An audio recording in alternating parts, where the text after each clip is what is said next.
আসসালামু আলাইকুম। আমরা আসছি একেবারে বরগুনা জেলার দক্ষিণ প্রান্তের একেবারে প্রত্যন্ত অঞ্চল 10 নং নলটন ইউনিয়নের গাজী মাহমুদ গ্রামে। এখানে একটা ফ্যামিলি বিদেশে যাওয়ার জন্য প্রতারিত হয়েছে।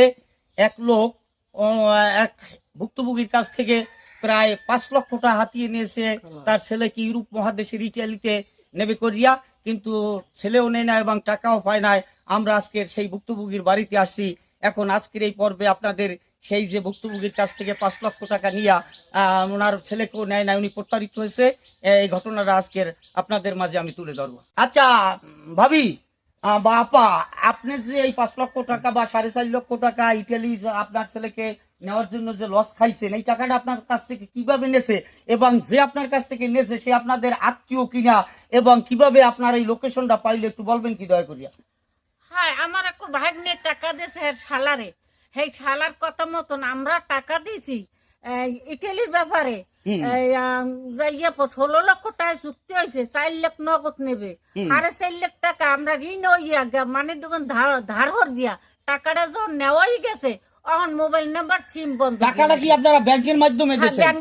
ব্যাংকের চেক আছে আপনাদের? হ্যাঁ, চেক আছে। আচ্ছা ঠিক আছে। এরপর ওই লোকেরও পার না, ওই লোক আপনাদের ফালাইয়ে চলে গেছে। অর্থাৎ ওই টাকা 4.5 লাখ মাইক খেয়েছেন আর ছেলেরও নেয় নাই, এবং ওনার ঠিকানা আর খুঁজে পাইতেছেন না। ওনার বাড়ির ঠিকানা পাইছেন? না, ঠিকানা পাই না। হ্যাঁ, নাম মারলে আইবিলি। ঠিক আছে। আমরা যখন এই মিডিয়ার মাধ্যমে আসছি, এই মিডিয়ার মাধ্যমে মিরপুর, ঢাকায় মিরপুর, আমরা যে এই মিডিয়া আপনাদের সাক্ষাৎকার নিলাম, দেখি আপনাদের কোনো উপকার করা যায় কিনা। তবে আমরা এটা মিডিয়ায় ছাড়বো এবং এটা তো হাজার হাজার মানুষ দেখবে। যদি এই লোকের লোকেশন বা ঠিকানা পাওয়া যায়, ওনার নামটাও আপনি নামটা বলবেন, আমরা নামটাও লিখে দেবো এবং কোন ব্যাংকের মাধ্যমে আপনারা আদান প্রদান বা লেনদেন করছেন এটা সুন্দর মতো তুলে ধরবো। তো ধন্যবাদ সকলকে। পরীক্ষার ব্যাংকে। আচ্ছা ঠিক আছে। পরীক্ষাল এটা ইসলামী ব্যাংক শাখা। আমরা এতক্ষণ যে মহিলার সাক্ষাৎকার নিলাম, উনি ওনার ছেলেকে ইটালি পাঠানোর জন্য 4.5 লক্ষ টাকা দিয়া প্রতারিত হয়েছে এবং ছেলেও পাঠাতে পারে না, টাকাও পায় না। তো আমি দেশবাসী সবাইকে বলবো যে এমন এক ব্যক্তির কাছে আপনারা টাকা দেবেন, বিশ্বস্ত লোকের কাছে, যিনি আপনার ছেলেকে আপনার ভাইকে বিদেশে না নিতে পারলেও অন্তত টাকাটা আপনি ফেরত পান। এই রকমের বুঝে শুনে কাজ করবেন। সকলকে ধন্যবাদ। আসসালামু আলাইকুম।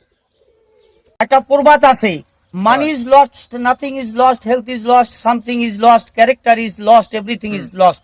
টাকা যায় কিছু নাই যায়, স্বাস্থ্য ভেঙে গেলে সামান্য হারায়, চরিত্র গেলে মানুষ করে হায় হায়। চরিত্র খারাপ মানুষকে কেউ পছন্দ করে না। আমার জানা মতে এই দুশ্চরিত্রের একটা নারী তোমার কপালে জুটুক।